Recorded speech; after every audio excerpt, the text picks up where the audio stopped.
سرگودا میں موجود circuit house VIPs کے لیے ضرور ہے، مگر آپ یہ سن کر حیران ہوں گے کہ وہاں 1 یا 2 گارڈز ہوتے ہیں اور وہ بھی عمارت کے اندر۔ سیکیورٹی کے حوالے سے یہ ایک شرمناک بات ہے۔ رفیع، اس کے ساتھ ساتھ ایک بات اور بھی اہم ہے، اور وہ یہ ہے کہ سرکٹ ہاؤس کی یہ عمارت پاکستان ایئر فورس کے حساس ترین علاقے کے قریب ترین واقع ہے۔ تو کیا جو پاکستان ایئر فورس کی سیکیورٹی ہے انہوں نے گن شاٹس کے بعد یہ جاننے کی کوشش نہیں کی کہ یہ کہاں ہوئے ہیں یا کس نے کیے؟ طارق، انہوں نے ضرور جاننے کی کوشش کی ہوگی، لیکن جب ان کو یہ پتہ چلا کہ پولیس موقع پر موجود ہے تو انہوں نے خود کو اس معاملے سے دور رکھنا بہتر سمجھا ہوگا۔ سر یہاں ایک اور بات بھی اہم ہے، وہ یہ کہ عید کا موقع تھا اور بہت زیادہ رش تھا، بہت سارے لوگ اس واقعے کے عینی شاہدین ہو سکتے ہیں، ہمیں ان سے بھی ملنا ہوگا کیونکہ سرکٹ ہاؤس جو ہے وہ ایک اہم شاہراہ پر واقع ہے۔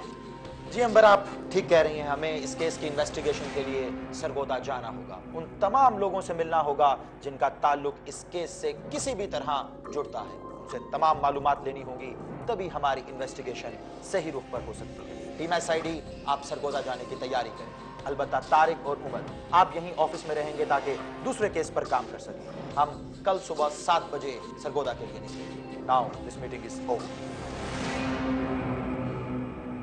کسی اور نے بگاڑا کام، کسی اور پر لگا الزام۔